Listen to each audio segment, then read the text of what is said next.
Hey guys, this is Crap Hunter. Welcome back to What of Tags. Woo! And welcome to patch 9.4 Test Server. Huzzah! Once again, the test server has arrived, and as such, I go onto it after reading some patch notes and talk to you guys about the new features of it, then ask for your opinion, and then go out and do some fun stuff in this form of playing them. Yes, normally this comprises of 2 episodes. The first being where I talk about the stuff, and then the second episode is where I go out and do stuff.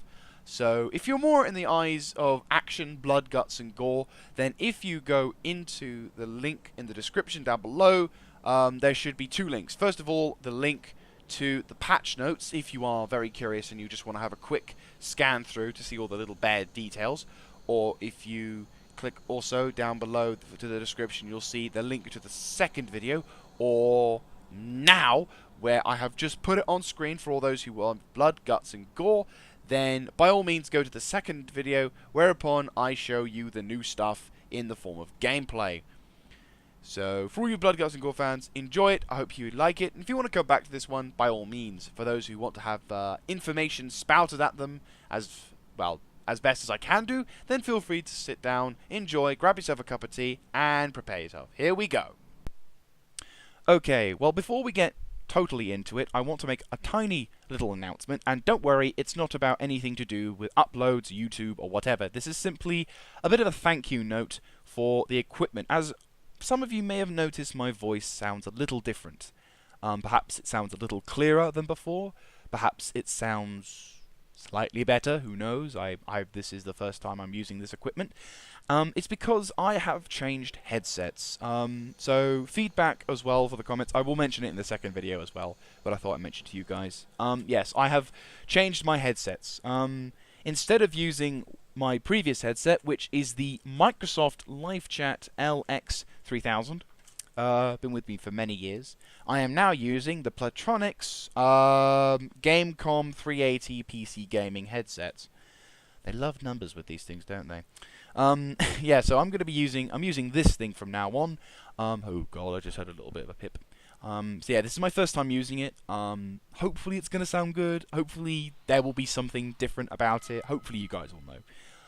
So if you like the kind of new stuff, then awesome, because I ain't changing it. But yeah, so if you like this thing, feel free to leave in the comment section down below. I am obviously still setting things up at the moment. My room is absolutely chock-a-block full of stuff, so, you know, I'm still setting up, but, you know, I've got a desk, so it's awesome. Anyway, so I just wanted to say, new headset, and thank you, Microsoft LiveChat 3000. You were a star. I'm keeping you for a few months in case this one goes on the fritz, because you never know. And, yeah, it's been a fantastic headset. So anyway, on with the actual stuff. So, what's new in patch 9.4? Well, a lot less than the previous patch, so hopefully this won't take too long, though, knowing my rambling. Anyway, so yes, what's new? Well, the biggest and most probably famous features of this patch are the Stronghold upgrades, the Team Battle upgrades, and the map changes with a new map. So that's it. That's pretty much the biggest and most famous features. But I will highlight a few other minor things which should make things sound awesome. Okay, so first of all, on to Stronghold. In Stronghold now... Boom! Yes, in Stronghold now, if your command center, that's this building, is level 5 and above, you now have the capacity to be pillaged and raided. That's it, pretty much. Basically, they've expanded the feature and...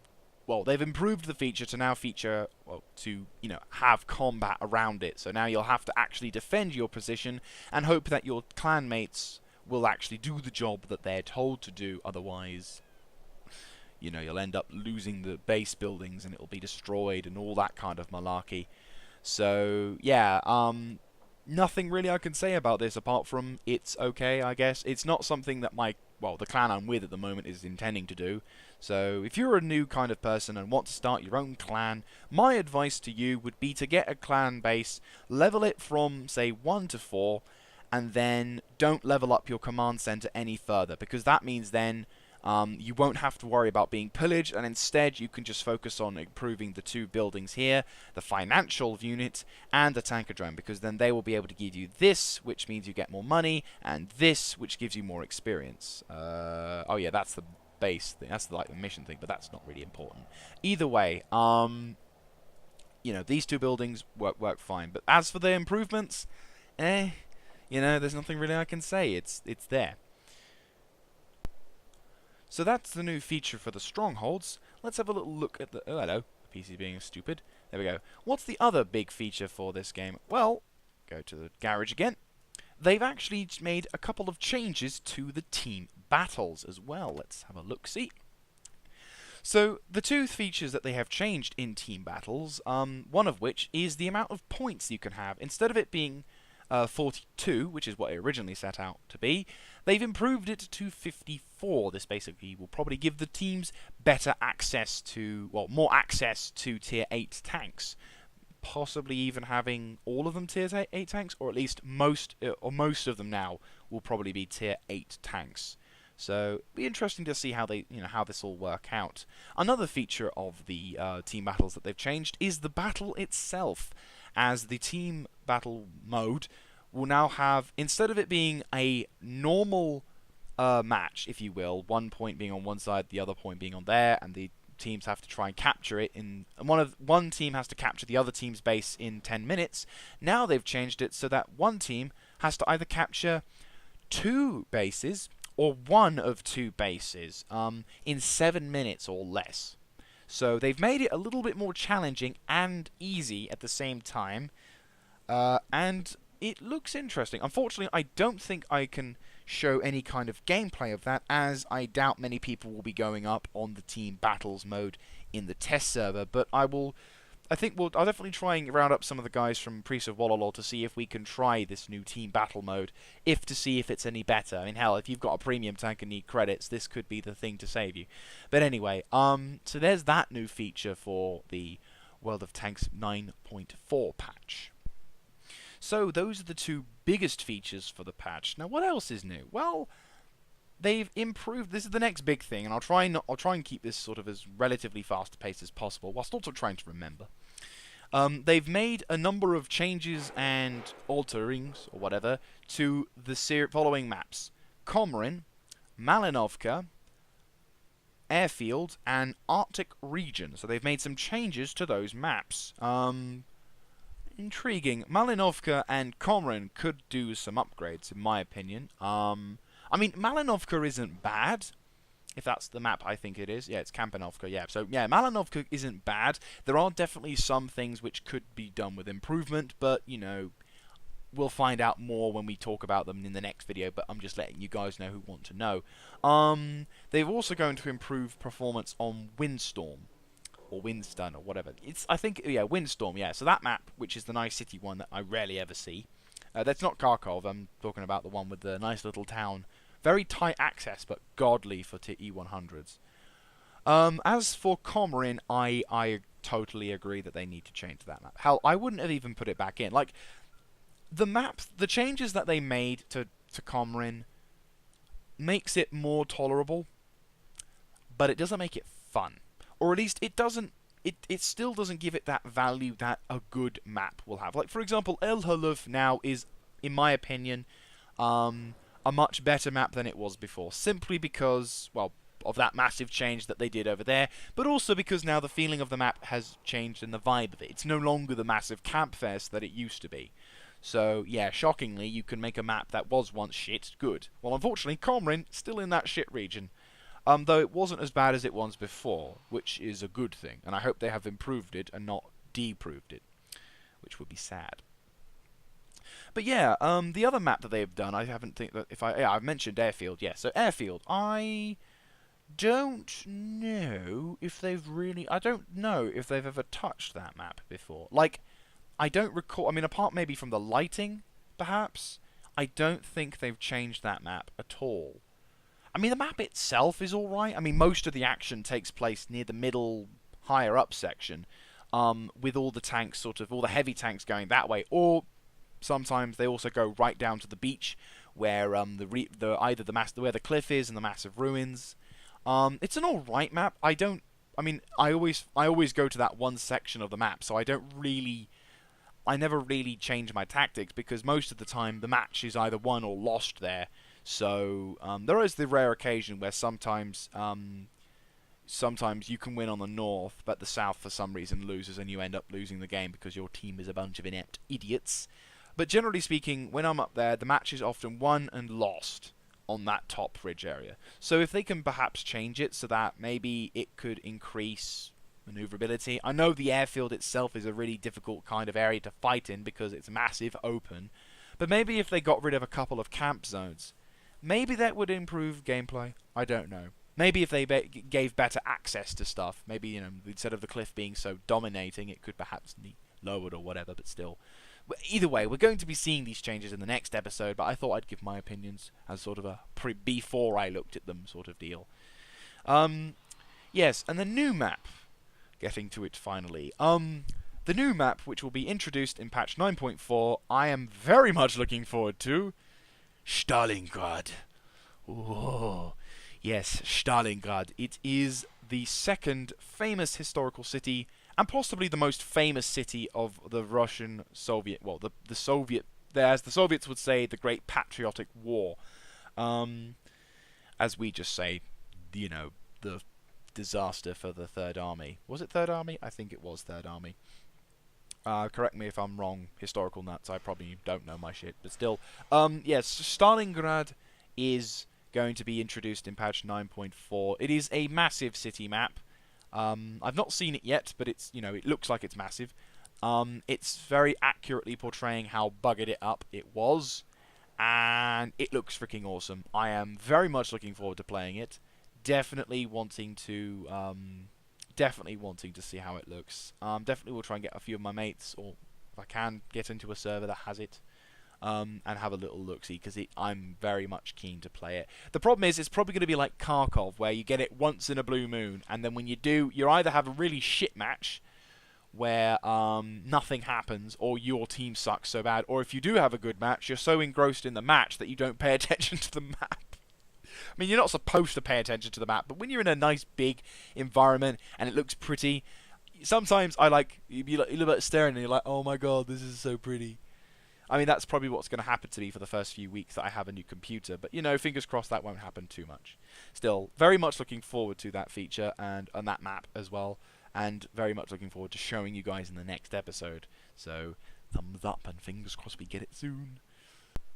So those are the bigger features of this patch that I've talked about, but, you know, there are still a few other things in this patch which I kind of personally find interesting, and I'm going to give a bit of a talk about. So the first thing I'm going to talk to you guys about is a couple of buffs that Wargaming are doing to some premium vehicles. Only two, so don't worry if you're anti-premium. So yeah, these two vehicles, well, one of these two vehicles, you may have bought with the hopes and expectations of earning lots of money and kicking a lot of ass.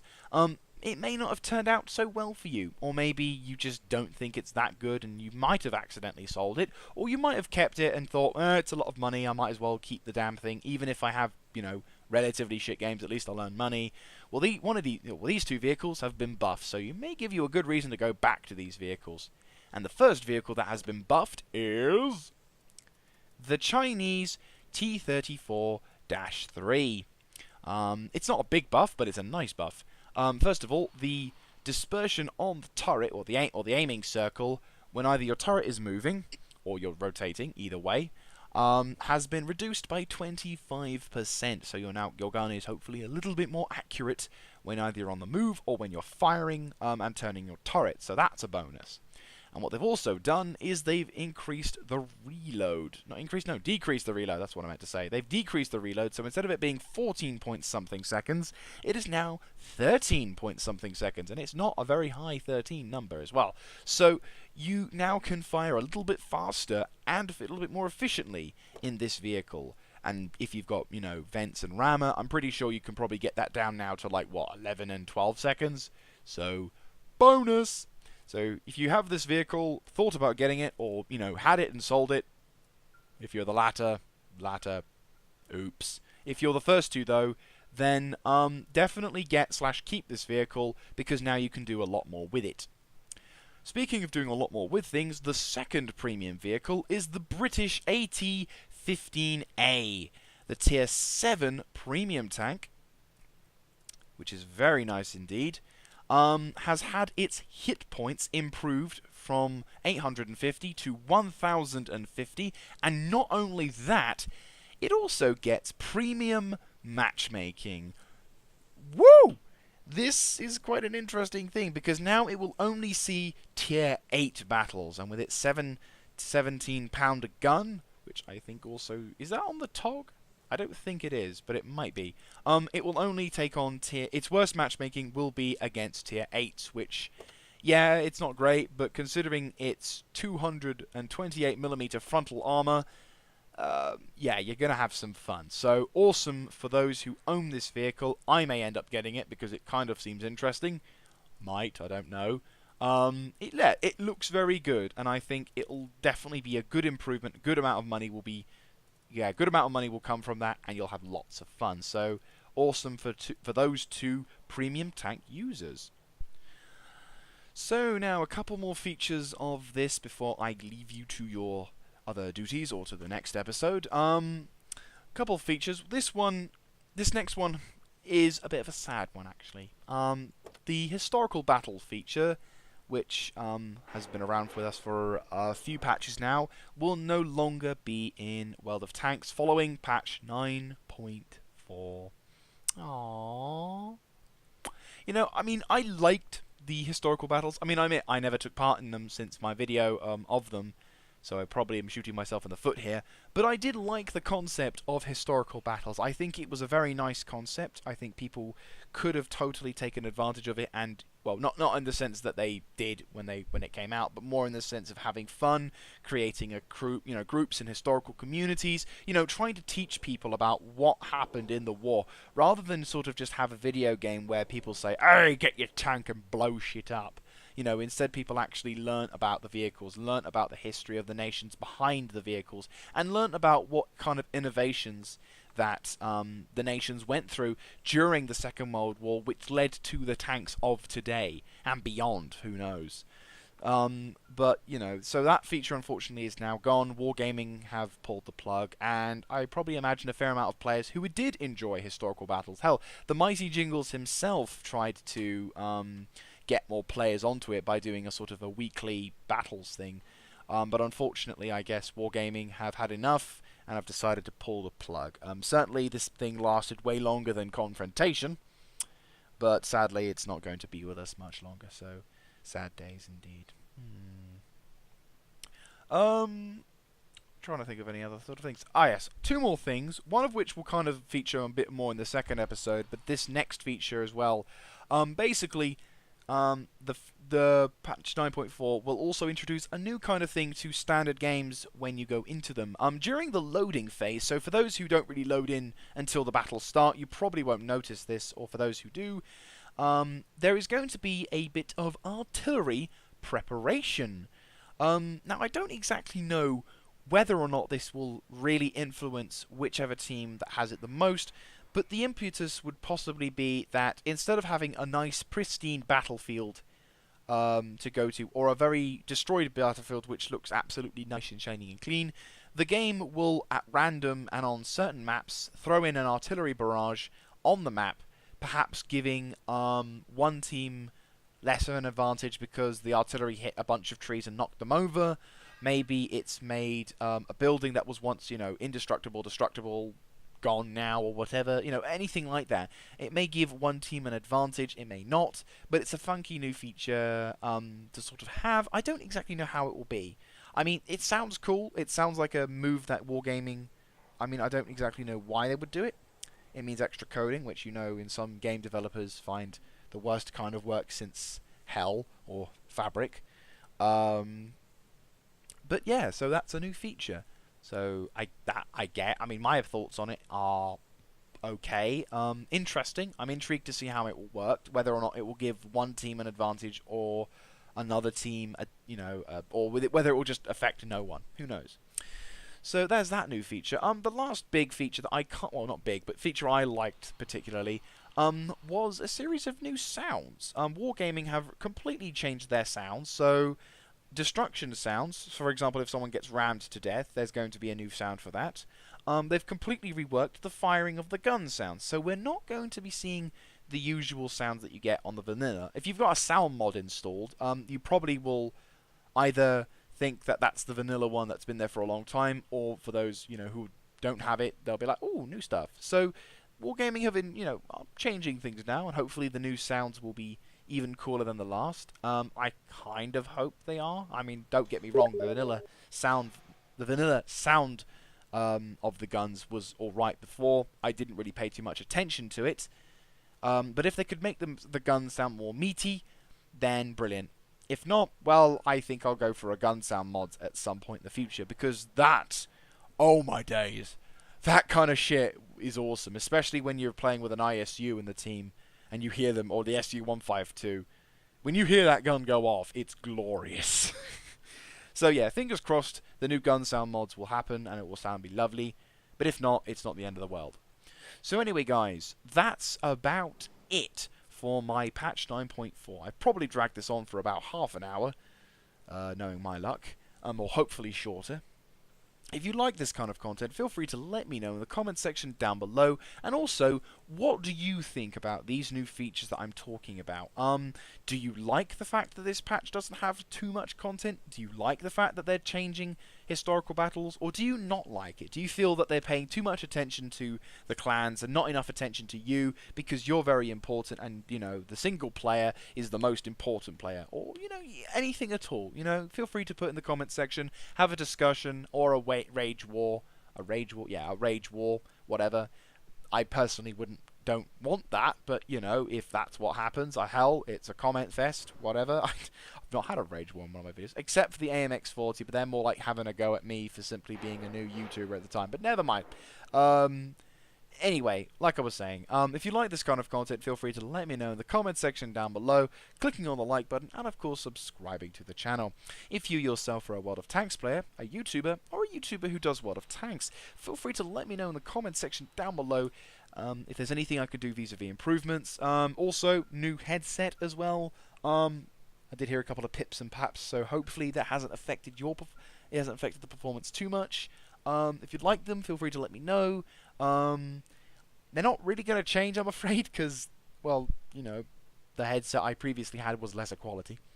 So hopefully this one will be nice and new, it'll be awesome, and I hope you guys have enjoyed it. So thank you very much for watching. This is Crap Hunter signing out. I'll catch you next time.